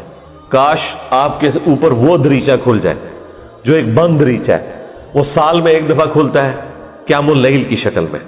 لیکن اگر آپ امیجن کریں کہ دنیا میں جتنی بھی مساجد ہیں ان کے اندر جہری نمازوں میں قرآن الف لام میم سے شروع ہو کے یا سورہ فاتحہ سے شروع ہو کے والناس تک پورا سال چلے، ایک ایک رکوع ایٹ لیسٹ ایک ایک رکوع کتنا ٹائم لگ جائے گا؟ اگر یہ نماز 7 منٹ میں ختم کرتے ہیں وہ 20 منٹ میں ہو جائے گی یا 15 منٹ میں. ایک رکوع مغرب کے اندر پہلی رکعت میں، دوسرا رکوع مغرب کی دوسری رکعت میں، پھر عشاء کی رکعت میں اس سے اگلے والا رکوع، اور اس کی دوسری رکعت میں اس سے اگلا، اور اس طریقے سے فجر میں. یہ 6 رکعتیں جو ہیں آپ کی جہر، 2 مغرب 2 عشاء اور 2 فجر. ان میں قرآن پورے سرکل میں چلتا رہے. آپ کو عربی آتی ہے نہیں آتی اس سے کوئی فرق نہیں پڑتا. آپ کا اسمارٹ فون آپ کے ہاتھ میں ہو اور ترجمے والا قرآن آپ نے اس پہ کھولا ہوا ہو. میں نے تو اس کا ثبوت بھی دے دیا بخاری سے کہ ذکوان تابعی حضرت عائشہ کا غلام تھا جو انہیں قیام اللیل رمضان میں کروایا کرتا تھا. وہ حافظ نہیں تھا تو وہ مصحف ہاتھ میں پکڑتا تھا, اما عائشہ اس کے پیچھے رمضان کا قیام کرتی تھی. اس کا مطلب ہے سننے میں زیادہ آسانی اور مزہ آتا ہے بجائے خود پڑھنے کے. تو یہ حدیث امام بخاری نے ایک چیپٹر کی ہیڈنگ میں لی ہے اور اس کی پوری سند سنن الکبریٰ البیہقی اور مصنف ابن ابی شیبہ میں موجود ہے. بلکہ مصنف ابن ابی شیبہ میں تو یہاں تک ہے کہ انس ابن مالک اور باقی صاحب کے بارے میں کہ انہوں نے پیچھے قرآن اٹھایا ہوتا تھا, سامنے حافظ کھڑا ہوتا تھا اور وہ سنتے بھی تھے دیکھ کے, اور اگر کہیں غلطی ہوتی تھی تو غلطی کو پکڑتے تھے. اور اٹھانے کا فائدہ یہ ہے کہ کنسنٹریشن آپ کی رہتی ہے. انہوں نے کتنا ظلم کیا ہے کہ ہم سے قرآن چھین لیا. مغرب, عشاء اور فجر کی نمازیں واللہ اس لیے نہیں تھی کہ آپ نے صرف رکعتیں پوری کرنی ہے, یہ آپ کے اندر فیول ڈالنا تھا کہ جب آپ جہرن قرآن سنیں گے تو آپ کی پروگرامنگ ہوتی رہے گی. ہم کیا سنتے ہیں, وہی رٹی رٹائی آخری 10 صورتیں یا چند صورتوں کی آخری آیات, سورہ بقرہ کی آخری آیات, سورہ حشر کی آخری آیات, وہی جو مولویوں نے رٹی ہوئی ہیں. یار اگر حافظ قرآن نہیں بھی آپ کا امام مسجد, کوئی مسئلہ نہیں, وہ مصحف اٹھا کے پڑھ لے, کوئی مسئلہ نہیں. قرآن دیکھ کے تو پڑھنا اس کو آتا ہے نا, قاری ہے, مصحف اٹھا کے پڑھے. لیکن آپ ذرا امیجن کریں کہ آپ کی نماز کا لیول کیا ہوگا کہ آپ کو اگلی نماز کا انتظار رہے گا کہ بھئی, اور آپ یہ کوشش کریں گے کہ آپ کی نماز نہ چھوٹے, وہاں سے رکوع اگلا سٹارٹ. بلکہ میں تو کہتا ہوں گورنمنٹ لیول پہ یہ ہونا چاہیے کہ ایک اجتماعی نظم کوئی قائم کرے, اجتماعی نظم ہو پورے ملک میں. عید کی رات کو اگلا قرآن سٹارٹ ہو جائے, گورنمنٹ کی طرف سے شیڈیول ہو کہ بھئی اب یہ اگلا قرآن سٹارٹ ہو گیا, اتنے رکوع ہیں, 6 رکوع کور ہوتے ہیں نا. اگر آپ 6 جہرن رکھتے رہیں تو آلموسٹ کوئی 520 کے قریب رکوع بنتے ہیں. ان کو ڈیوائڈ کر لیں تو پورے ملک کے اندر ختم قرآن بھی ایک ہی دن ہو رہا ہو, شمسی اعتبار سے رکھ لیں, تاکہ کوئی شخص دوسرے شہر میں بھی چلا گیا ہے اسے یہ یقین ہو کہ ہاں جی میں فلاں مسجد میں جاؤں گا تو شیڈیول ایک ہی چل رہا ہے. یہ ہم نے دنیاوی کئی معاملات میں اپنے آپ کو مینج کیا ہوا ہے اس طریقے سے. دیکھ لیں KFC آپ امریکہ سے کھائیں, آپ سعودیہ سے کھائیں, آپ جیلوں میں بیٹھ کے کھائیں, آپ کی آنکھوں میں پٹی بندھی ہوئی ہو, آپ کھا کے بتا دیں گے کہ آپ KFC کا چکن کھا رہے ہیں. اس سے قطع نظر کہ آپ دنیا میں کہاں بیٹھے ہوئے ہیں. 66,000 آؤٹ لیٹس ہیں ان کی دنیا میں. یہ بھی پرانا فگر ہے, اب تو پتہ نہیں اس سے زیادہ ہی نہ ہوگی ہو. ایک ذائقہ دیا نا پوری دنیا کے اندر انہوں نے. اس طرح کے کئی شیڈیول ہیں, اور اگر یہ تھوڑی سی ایفرٹ پٹ کر لی جائے تو سرکار آپ کو کوئی اپنے بچوں کو توحید سکھانے کی ضرورت نہیں ہے. توحید خود بخود وہ سیکھ جائیں گے. پورے دورہ قرآن بھی نہیں ہوگا, انہیں پتا چل جائے گا کہ سب کچھ فراڈ چل رہا ہے. قرآن تو کوئی اور ہی بات کرتا ہے. یہی وجہ ہے کہ جو غیر مسلم ملکوں میں لوگ جاتے ہیں نا, وہاں جب ان کا نان مسلم لوگوں سے واسطہ پڑتا ہے تو پھر ان کو بھی تھوڑی شرم آتی ہے کہ یار وہ جب پوچھتے ہیں ہاں جی اسلام کیا ہوگا, تو ہم تو پتہ ہی کچھ نہیں. پھر قرآن ترجمے سے پڑھتے ہیں تو آپ دیکھتے ہیں کہ یہاں داڑھی بھی نہیں ہوتی, وہاں سے داڑھی بھی رکھ کے آ جاتے ہیں, نماز بھی شروع کر دیتے ہیں, قرآن بھی پڑھ لیتے ہیں اور گمراہ بھی ہو جاتے ہیں. یعنی ادھر والوں کی نظر میں وہ کہتے ہیں یار یہ کیا کہانیاں تم لوگوں نے دین, قرآن میں تو یہ کچھ اور لکھا ہوا ہے. تو اگر یہ شیڈیول گورنمنٹ کر دے, یہ کوئی مشکل کام ہے مجھے بتائیں.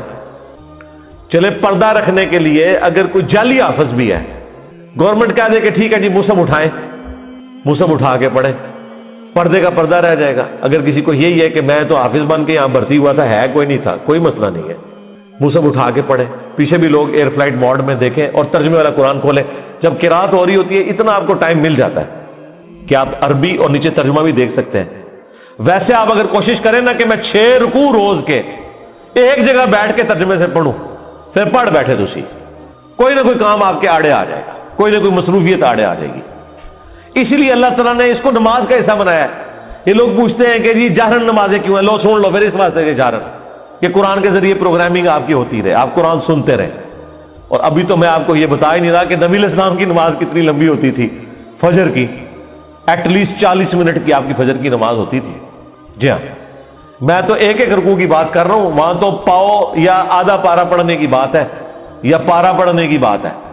چلے وہ نہیں ہے, ایک رکوع بھی کسی کی ہدایت کے لیے کافی ہے بھائی. 6 رکوع تو کور ہو گئے نا. 6 رکوع کا مطلب ہے کہ ایک پاؤ سے زیادہ اس کا پارا ہو گیا. ہر 4 دن کے اندر ایک پارا ختم ہو جایا کرے گا, ہر 4 دن کے اندر ایک پارا. تو اس کا مطلب ہے کہ یہ 1 مہینے کے اندر آلموسٹ کتنے پارے ہو جائیں گے جی؟ 7 پارے. اور 4 مہینے کے اندر آلموسٹ آپ کا ایک قرآن مکمل ہو جایا کرے گا. تو 4 مہینے میں اگر قرآن مکمل ہو رہا ہے تو سال میں 3 قرآن تو ویسے ہی ختم ہو جائیں گے, چوتھا تراویح میں ہو جائے گا. 4 قرآن آپ کے. تو سرکار 1 سال نہیں, 1 دفعہ بھی قرآن سے کوئی گو تھرو ہو گیا. اور پھر اللہ نے کیا اس میں مزہ رکھا ہے کہ اتنی موٹی کتاب ہے کہ بوریت بھی نہیں ہوتی. آپ جتنا بھی پڑھ لینا, دوبارہ اس صورت تک پہنچنے کے لیے اتنا وقت گزر چکا ہوتا ہے کہ جب آپ وہ دوبارہ پڑھتے ہیں آپ کو بالکل نئی لگ رہی ہوتی ہے. اگر یہ چھوٹی سی کتاب ہوتی ہے تو 2-4 بار پڑھ کے کوئی بوریت والا معاملہ ہو جاتا, لیکن اللہ تعالیٰ نے یہ چیز بھی رکھی, اتنی موٹی کتاب, اور ایک ایک صورت میں ایسی ملٹی ڈائریکشنل چیزیں رکھ دی ہیں, واقعات علیحدہ سے رکھ دیے, حکمت کی باتیں الگ سے رکھ دی, آخرت کا ذکر علیحدہ سے رکھ دیا, ہر اعتبار سے اس میں ٹیسٹ رکھا. تو یہ قرآن ہماری زندگی میں آ سکتا تھا. اور یہ ویڈیو تو میں نے بہت پہلے ریکارڈ کی ہے کہ قرآن کو اپنی زندگی میں کیسے لایا جائے. میرے نزدیک تو اس کے علاوہ کوئی چارہ نہیں ہے. یاد رکھیں, جو چیز آپ اپنی روٹین میں لانا چاہتے ہیں نا, کہ آپ اسے روزانہ کریں, تو پھر آپ اسے زندگی کی اس چیز کے ساتھ جوڑ دیں جس کے اوپر آپ کی 0 ٹالرنس ہے, تو وہ آپ کی زندگی کا حصہ بن جائے گی. مثلا بڑے لوگ پوچھتے ہیں جی بڑی کوشش کی تھی, 1 مہینے تک واک کرتے رہے فجر کے بعد, بس پھر بعد میں نہیں واک ہو سکی جی, ٹائم ہی نہیں ملتا. تو میں ان کو کہتا ہوں آپ اس کو اپنی روٹین میں جوڑیں. روٹین آپ کی کیا ہے؟ نماز مسجد میں جا کے پڑھتے ہو, ہاں جی, بس موٹر سائیکل نہیں اب لے کے جانا, پیدل جانا ہے مسجد میں. فجر کی نماز کے لیے بھی پیدل جانا ہے. اپنی روٹین میں آپ جانا ہی جانا ہے. اگر مسجد 15 منٹ کی مسافت کے اوپر ہے, چاہتے نہ چاہتے 15 منٹ کی آپ کی واک ہو جائے گی. اور اس کو آپ کو یاد کر کے نہیں کرنا پڑے گا, سوائے اس کے کہ آپ نے جانا ہے تو آپ نے پیدل جانا ہے. یا عشاء کے وقت آپ ٹائم رکھنا چاہتے ہیں تو اپنی واک کا ٹائم وہ رکھ لیں, اور 5 نمازیں پیدل جا کے پڑھیں. تو آپ ذرا کیلکولیٹ کریں, ہر نماز کے ساتھ جانے اور آنے میں آپ کی واک اٹیچ ہو جائے گی, کیونکہ آپ نے روٹین کا حصہ بنا لیا ہے. جو انسان کو اسپیشل کام کرنا پڑتا ہے نا, اس میں انسان کو تردد ہوتا ہے.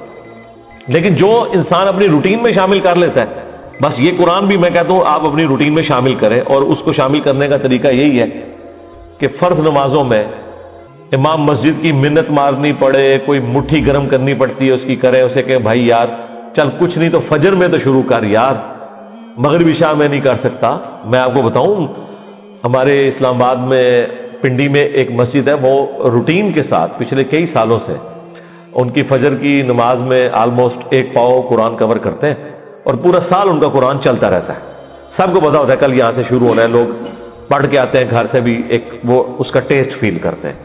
تو یہ تو مسلسل آپ کی روٹین میں جب قرآن آئے گا تو یہ وہ ساری گناہ, وہ ساری برائیاں جن کو چھوڑنے کے لیے آپ کو ایک ایفرٹ پٹ کرنی پڑتی ہے, وہ آٹومیٹکلی آپ کی زندگی سے نکلتی چلی جائیں گی. جس طرح آپ نے دیکھا کہ بعض لوگ ایسے ہوتے ہیں, بڑی ان کی شانہ زندگی ہوتی ہے, لیکن کبھی ان کے اوپر کوئی غم کی کیفیت ٹوٹتی ہے, بالکل بھی زندگی میں سادگی آ جاتی ہے. پھر آہستہ آہستہ وہ دنیا سے ریٹائر ہونا شروع ہو جاتے ہیں, ایک غموں کا پہاڑ گرتا ہے, آخرت اورینٹڈ ہو جاتے ہیں آہستہ آہستہ آہستہ آہستہ.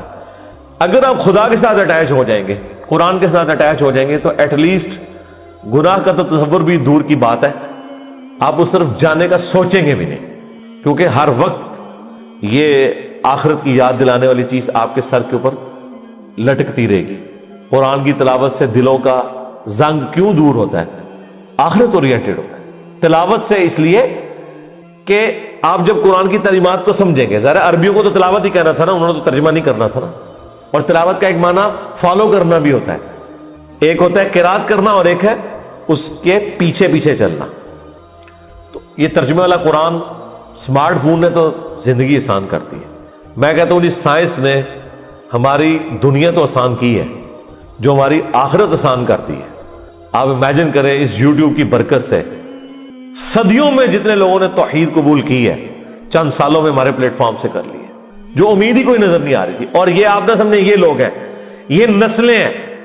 ہاں آپ ان کو ملٹی پلائی کریں تو یہ ساری سائنس کی برکت ہے. آج دین کتنا سیکھنا آسان ہے, اور اس پہ عمل کرنے کے لیے آپ کو موٹیویٹ کرنے کے لیے کتنے والنٹیئر اویلیبل ہیں اگر آپ خدا کے ساتھ کمیٹڈ ہیں.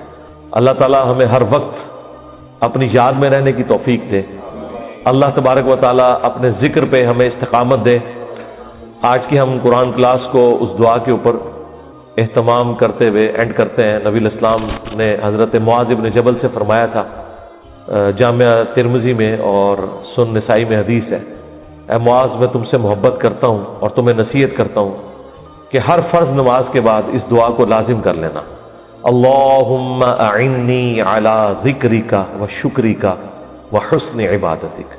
ایک حدیث میں الفاظ ہے ربی اعنی علی ذکرک و شکرک و حسن عبادتک، اے اللہ میں تیری مدد مانگتا ہوں، میری مدد فرما اس بات پر کہ میں تیرا ذکر کروں۔ 7 دن تک، 6 دن تک، بعض کے 5 دن تک چلتے رہتے ہیں، اور اس کے لیے کوئی شریعت نے اسپیسیفائڈ ٹائم بھی نہیں بتایا کہ کتنے دن ہے، وہ ہر عورت کی اپنی عادت ہوتی ہے، اس کو عادت کی ٹرم یوز کی جاتی ہے، بعض کی 6 دن بھی ہوتی ہے، بعض کی 7 دن، بعض کی 8 دن بھی ہوتی ہے، بعض کی 5 دن بھی ہوتی ہے۔ لیکن غسل جنابت جو ہے یہ تو غسل بالکل الگ غسل ہے، یہ آپ کو اتارنا ہوگا۔ اگر حیض کی حالت میں جنبی والا معاملہ ہو گیا کسی بھی وجہ سے، ویسے تو حیض کی حالت میں مرد و عورت کا آپس میں ازدواجی تعلق حرام ہے، اگر کسی نے کر لیا تو وہ توبہ کرے گا، بڑا سخت معاملہ ہے، یعنی وہ انٹر کورس حرام ہے، وہ تو ابو داؤد ترمذی میں حدیث ہے جس نے انٹر کورس کیا اس نے محمد صلی اللہ علیہ وآلہ وسلم کی شریعت کا انکار کر دیا، یہ بڑا سخت معاملہ ہے۔ لیکن بخاری مسلم میں یہ ہے کہ نبی علیہ السلام حالت حیض جب ہوتی تھی بیویوں کی تو ان کے ساتھ مباشرت کرتے تھے، مباشرت انٹر کورس نہیں، صحبت فرماتے تھے، اور اس میں الفاظ ہیں کہ وہ بیویوں کو حکم دیتے تھے کہ وہ تہمت باندھ لیں آزار بند سے، اور باقی حصے کے ساتھ نبی علیہ السلام مباشرت فرماتے تھے۔ اگر اس میں کوئی عورت اس ایکسٹریم پہ پہنچتی ہے کہ اس پہ غسل فرض ہو جاتا ہے جنبی ہونے کی وجہ سے، تو ایسی عورت پھر غسل جنابت ضرور اتارے گی۔ حیض والا غسل وہ ظاہر ہے، حیض والا غسل واجب ہی اس وقت ہوتا ہے جب وہ پاک ہوتی ہے، اس سے پہلے تو واجب ہی نہیں ہوتا، کرے گی تو کسی کام کا نہیں، ویسے نہ آئے وہ علیحدہ بات ہے، لیکن جنبی والا غسل اس پہ اسی وقت واجب ہو گیا، وہ اس نے اتارنا ہے، یہ کریٹیکل ایشو ہے۔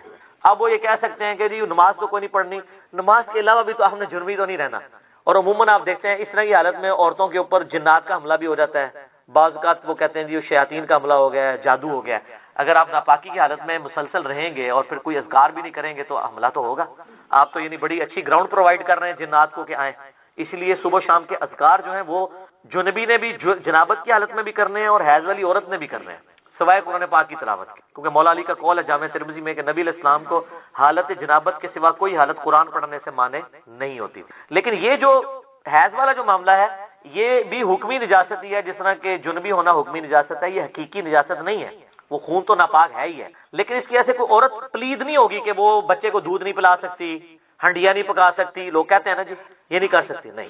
بخاری مسلم میں حدیث ہے، اما عائشہ کہتی ہیں کہ نبی علیہ السلام حالت حیض میں اپنی بیویوں کی گود میں سر رکھ کے قرآن پڑھ لیا کرتے تھے، کس لیول تک۔ پھر مسلم شریف میں حدیث ہے، اما عائشہ کہتی ہیں نبی علیہ السلام نے مسجد میں سے مجھے چٹائی مانگی تو میں نے اس کھڑکی میں سے حجرے کی تو میں نے کہا کہ میں تو حیض میں ہوں، تو آپ علیہ السلام نے فرمایا کہ حیض تیرے ہاتھوں میں تو نہیں گھسا ہوا، تو وہ باقی معاملات تو لے کے چل رہے ہیں۔ حتیٰ کہ بخاری مسلم میں حدیث ہے، حضرت ابو ہریرہ کہتے ہیں کہ رضی اللہ تعالیٰ عنہ، ایک دن میں گھر سے نکلا تو نبی علیہ السلام مجھے راستے میں مل گئے، تو آپ مجھ سے گفتگو کرنا شروع ہوئے تو میں چپ کر کے پیچھے کھسکتا نکل گیا، غسل کر کے واپس آیا۔ آپ نے فرمایا ابو ہریرہ کدھر گئے تھے؟ کہا یا رسول اللہ میں ناپاک تھا تو میں غسل کرنے گیا تھا، جنبی تھا۔ آپ فرمایا مومن تو کبھی ناپاک نہیں ہوتا، یعنی یہ غسل جنابت حکمی نجاست ہے، حقیقی نجاست نہیں، لیکن اس کو بھی اتارنا ضروری ہے، لیکن اتنا ڈیلے نہ کیا جائے کہ اگلی نماز کا وقت آ جائے عام حالت میں۔ وہ تو اما عائشہ کی ترمذی میں حدیث ہے نا بڑی زبردست، ایک شخص نے آ کے پوچھا کہ اے اماں بتائیے کہ نبی علیہ السلام وتر کی نماز عشاء کے ساتھ ہی پڑھ لیتے تھے یا آخر وقت میں پڑھتے تھے؟ ان کا بیٹا کبھی ساتھ ہی پڑھ لیتے تھے اور کبھی آخر وقت میں پڑھتے تھے۔ اس نے کہا اللہ اکبر الحمدللہ، تمام تعریفیں اس اللہ کے لیے جس نے دین میں اتنی وسعت رکھی ہے۔ پھر اس نے کہا کہ اماں یہ بتائیے کہ نبی علیہ السلام تہجد کی یا رات کی نماز بلند آواز میں پڑھتے تھے یا آہستہ آواز میں؟ ان کا بیٹا کبھی بلند آواز میں پڑھتے تھے کبھی آہستہ آواز میں۔ انہوں نے پھر نعرہ بلند کیا کہ اس اللہ کے لیے تمام تعریفیں جس نے دین میں اتنی آسانی رکھی۔ پھر اس نے کہا کہ نبی علیہ السلام جو حالت جنابت کا غسل ہے وہ رات کو فوراً ہی اتار لیتے تھے یا فجر سے پہلے آخری پہر میں اتارتے تھے؟ ان کا کبھی فوراً اتار لیتے تھے اور کبھی آپ ڈیلے کر کے فجر کے وقت بھی اتار لیتے، کیونکہ اصل مقصد تو نماز پڑھنا ہے نا، اگلی نماز تک گیپ نہ آئے۔ تو اس نے کہا اللہ اکبر، تمام تعریفیں اس اللہ کے لیے جس نے دین میں اتنی آسانی رکھی۔ ایک نسائی میں روایت ہے جس کی صحت میں اختلاف ہے اور میری رائے بھی ان لوگوں کے ساتھ ہے جو اسے ضعیف سمجھتے ہیں کہ جی جس گھر میں کتا تصویر اور جنبی ہو وہاں رحمت کے فرشتے نہیں آتے۔ یہ روایت جنبی والے الفاظ جو ہے نا یہ بخاری مسلم میں نہیں ہے، نسائی میں ہے۔ بخاری مسلم میں صرف کتے اور تصویر کا ذکر ہے، اور وہ بھی کتا وہ جو حفاظت اور شکار کے علاوہ پالا جائے، اور تصویر وہ جو عبادت کے لیے ہو، عام تصویر کے لیے حکم نہیں ہے۔ جنبی والے الفاظ بخاری مسلم میں نہیں ہے، لہذا شیخ البانی کا جو موقف ہے نا کہ یہ روایت ضعیف ہے نسائی کی، تو میرا موقف اس کے ساتھ ہے، یہ اتنے سارے مسائل میں ساتھ جو میرے دماغ میں آ رہے ہیں، جو میں فی البدی بات کرنی ہوتی ہے کہ اس چیزیں جڑی ہوئی ہیں تاکہ لوگ لرن کریں. تو غسل جنابت اگر کسی عورت پہ آئے، حیض کے غسل کا وہ انتظار نہیں کرے گی، وہ غسل اتارے گی. اور یہ بھی یاد رکھیے غسل جنابت عورت کے لیے آسان ہے. بخاری مسلم میں کہ نبی علیہ السلام نے اجازت دیا عورتوں کو کہ وہ سر کی چوٹیاں کھولے بغیر بھی غسل کر سکتے. چوٹیاں میں کتنی گرا ہوتی ہیں، پانی تو ایک جگہ نہیں پہنچے گا. تو عام غسل کے لیے حکم یہی ہے کہ عورت سر پہ پانی بہا لے، اوپر جتنا بہ جائے تو اس کا غسل ہو جائے گا. لیکن جو حیض کا غسل ہے نا، وہ مہینے میں ایک دفعہ ہی مشکل غسل ہے. اس میں نبی علیہ السلام نے حکم دیا ہے، بخاری مسلم میں آتا ہے کہ بال کھول کے عورت غسل کرے. عام جو عورت کا غسل ہے اس میں بال کھولنا ضروری نہیں، کھولتی ہے تو ٹھیک ہے. آج کل تو بڑی آسانی ہے، پانی بھی کھلا ڈلا ہے، شاور کی وجہ سے خطرہ بھی نہیں رہتا. بعض لوگ بڑا وہم کرتے ہیں، اتنا وہم نہ کیا کریں، تو آسانی ہے. تو اس میں کیونکہ نبی علیہ السلام کے مبارک زمانے میں ایک ایشو بھی اٹھا تھا، آپ کو پتا ہے نا، آپ کی وفات کے فوراً بعد عبداللہ بن عمر عورتوں کو یہ حکم دیتے تھے کہ وہ حالت جنابت والا غسل بھی بال کھول کے کریں گی. اما عائشہ تک یہ بات پہنچی تو مسلم شریف میں آتا ہے اما عائشہ ناراض ہوئی. انہوں نے کہا یہ عبداللہ بن عمر عورتوں کو چٹیاں منڈوا دینے کا حکم کیوں نہیں دیتا؟ نبی علیہ السلام نے ہمیں کبھی اس چیز کا حکم نہیں دیا کہ ہم عام غسل کے لیے بھی چٹیاں کھولیں، اتنا تردد کریں، پھر بعد میں بال خشک کرنا ایک تردد ہے نا. آج کل تو آپ کے پاس خشک کرنے والے ڈرائرز موجود ہیں، پہلے کیا تھا؟ تو پھر الٹا پانی بھی زیادہ چاہیے ہوگا. تو سیدہ عائشہ نے کہا کہ وہ غسل حیض والا غسل ہے جس میں بال کھولنے کا ہے. تو عبداللہ بن عمر پہ وہ ناراض ہوئی. اسی کانٹیکسٹ میں آپ اس بات کو سمجھ سکتے ہیں جو اکثر شیعہ کی طرف سے اعتراض ہوتا ہے کہ اما عائشہ نے 2 تابعین کو غسل کر کے دکھایا تھا، تو یہ بڑی بیہودہ روایت ہے بخاری کے اندر. سر آپ ان حالات و واقعات کو سمجھیں، کوئی بیہودگی نہیں ہے اس کے اندر. غسل سامنے کر کے نہیں دکھایا تھا، وہ 2 تابعین ملنے کے لیے آئے اور وہ یہ کہہ رہے تھے کہ ہمارے بال اتنے گھنے ہیں، ہم تو یہ 6 لیٹر پانی سے، اس زمانے میں وہ جو کیلکولیشن کر کے 6 لیٹر پانی سے غسل نہیں کر سکتے. تو اما عائشہ نے کہا کہ نبی علیہ السلام کے بال تم سے زیادہ گھنے تھے، وہ تو اتنے ہی پانی سے غسل کر لیا کرتے تھے آدھی بالٹی کے ساتھ. تو ان کو یقین نہیں آ رہا، تو اما عائشہ پھر ان کے سامنے آدھی بالٹی لے کے باتھ روم میں گئی اور وہ کہتے ہیں جی ایک موٹا پردہ تھا. اس زمانے میں اٹیچ باتھ پردے کے ساتھ ہی ہوتے تھے. آج بھی ریونڈ اجتماع میں آپ چلے جائیں تو اسی طرح ہوتے ہیں، کوئی بندہ نظر آ رہا ہوتا ہے اندر سے. خام خواہ اس کو میں نے تماشا بنایا ہوا ہے. اور اس پہ کورٹ میں کیسز چلتے ہیں باقاعدہ.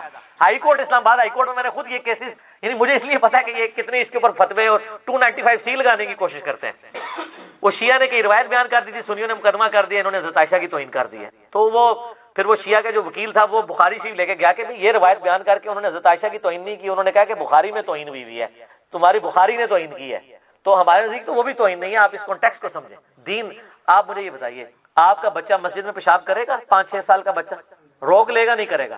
لیکن بخاری مسلم اٹھا کے دیکھیں کہ صحابی نے مسجد میں پیشاب کر دیا، صحابہ مارنے کے لیے اٹھے. آپ فرمایا پیشاب تو اس نے کر دیا، سب تسلی سے کرتا تو رہے.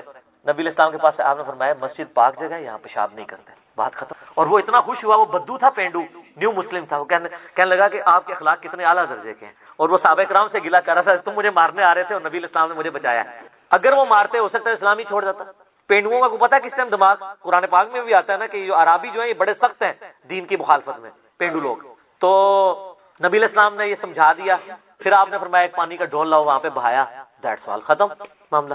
اب ہم کہ یار یہ کیسے ہو سکتا ہے؟ سب نیا نیا دین آ رہا تھا، لوگوں کو نہیں پتا تھا، لوگ لرن کر رہے تھے. اب تو دین ایوالو ہو چکا ہے. تو سیدہ عائشہ کو بھی اسی کانٹیکسٹ میں دیکھیں کہ انہوں نے لوگوں کو وہم نکالنے کے لیے ایسا کیا. گئیں ان کے سامنے غسل نہیں کیا، غسل کر کے واپس آئیں اور وہم نکالا کہ دیکھو کوئی ٹوٹی نہیں اندر لگی ہوئی. ٹوٹیاں کہاں ہوتی تھی؟ اسی بالٹی سے میں نہا کے آئی ہوں. اب تو یقین کرو کہ اتنے پانی سے غسل ہو جاتا ہے. یہ اما عائشہ نہ بھی کرتی تو ٹھیک ہوتا، ضرورت نہیں تھی یہ کرنے کی، لیکن وہ کیا ہے، اس کو اب بگاڑنے کی بھی ضرورت نہیں. آپ یہ اختلاف کر سکتے ہیں کہ ایسا نہ کرتی تو بہتر تھا، بالکل ہم بھی کہتے ہیں کہ اتنا نہ ہم نکالنے کی ضرورت کوئی نہیں تھی. لیکن آپ اس دور میں اگر چلے جائیں کہ جہاں عبداللہ بن عمر جیسے لوگ کہہ رہے ہیں کہ عورت بال کھولے اور پھر آئلی زندگی نبی علیہ السلام کی ٹرانسفر کون کرے گی؟ سیدہ عائشہ ہی کریں گی نا. یہ اس امت کی امام ہے. اس امت پہ اما عائشہ کا احسان ہے کہ انہوں نے نبی علیہ السلام کی گھر کی زندگی روایت کی. آپ حیران ہوں گے کہ اہل بیت کی شان میں بھی جتنی حدیثیں ہیں وہ اما عائشہ روایت کر رہی ہیں، چاہے پانچ پاک والی حدیث ہو وہ بھی اما عائشہ روایت کر رہی ہیں مسلم شریف میں، حدیث قصہ. ٹھیک ہے، تو سیدہ عائشہ نے ہر وہ بات جو نبی علیہ السلام کے گھر سے تعلق رکھتی، حضرت ختیجہ سے جیلس ہوتی تھی اما عائشہ، لیکن ان کی شان میں ساری حدیثیں بھی انہوں نے بیان کی. منصف مزاج تھی اور وہ یہ مانتی تھی کہ بھئی ختیجہ جیسا کوئی نہیں ہے. پھر میرے وہ رکت اجازت نہیں دے گی میں وہ حدیثیں بیان کروں، میں اسی کو اسی. ٹھیک ہو گیا جی. تو وہ غسل جنابت والا اتارے گی، حیض والا غسل اس کو الگ سے اتارنا ہوگا. البتہ حیض والی رات ہی اگر اس کے ساتھ ایسا معاملہ ہو جاتا ہے تو ایک غسل ہی دونوں کے لیے کفایت کر جائے گا، پھر 2 غسل نہیں کرنے ہوں گے. یہ بھی یاد رکھیے، جمعے کا دن ہو اور اس دن بائی چانس عید بھی آئی ہو اور بائی چانس آپ جنبی بھی ہوں تو آپ کو 3 غسل نہیں کرنے ہوں گے، ایک غسل تینوں کے لیے کفایت کرے. اس طرح ایک عورت جنبی تھی اور اسی دن بائی چانس کے پیریڈز بھی ختم ہو گئے، تو اب وہ صبح اٹھ کے جب ایک غسل کر لے گی نا تو غسل جنابت بھی ادا اور حیض والا غسل بھی ادا. مجھے لوگ تو کہتے ہیں جی علم دین آئے نا بندہ مشکل میں پھنس جاتا ہے. سر علم دین آئے تو شریعت بہت آسان ہو جاتی ہے. وہ اس لیے کہ سب کانٹیننٹ میں جو شریعت آپ کو بتائی گئی ہے وہ اتنی اوکھی کر کے بتائی گئی ہے کہ آپ سوچ بھی نہیں سکتے. یہ چیزیں ہے ہی نہیں تھی. ہم نے یقین کرے اسلامی بہنوں کو یہ بات بتائی ہے نا کہ آپ بچوں کی دیکھ بھال کرتی ہو, آپ تردد میں پڑھتی ہو, آپ نمازیں روزانہ جمع کرو, تو لوگوں نے نمازیں شروع کر دی ہیں کہ یار 3 ٹائم ہی وضو کرنا ہے نا, فجر کا کیا, زور اثر کٹھی پڑی, مغربی عشاء جس ٹائم ملے پڑھ لے. پہلے تو بیچاروں کو ٹینشن ہوتی تھی یار نماز قضا ہو جائے گی, او جناب وہ زور کا وقت نکل رہا ہے. انہوں نے بتایا زور کا وقت 12 بجے سے لے کے مغرب تک موجود ہے, جس ٹائم مرضی ٹائم ملے پیچ ملے میں پڑھ لوں. اور مغرب عشاء کا ٹائم غروب آفتاب سے فجر کا وقت شروع ہونے سے پہلے کسی وقت پڑھ سکتی ہوں. بلکہ وہ تو 3 نمازیں بھی کٹھی, ملکین تو نہیں پڑھ سکتی وہ, لیکن 3 نمازیں کٹھی ہو سکتی ہیں. آپ فجر کا وقت داخل ہونے سے آدھا گھنٹہ پہلے اٹھیں اور اس وقت آپ مغرب اور عشاء پڑھ لیں, اور فجر کا وقت داخل ہوتے ہی فجر پڑھ لیں. 3 نمازیں ایک وضو سے.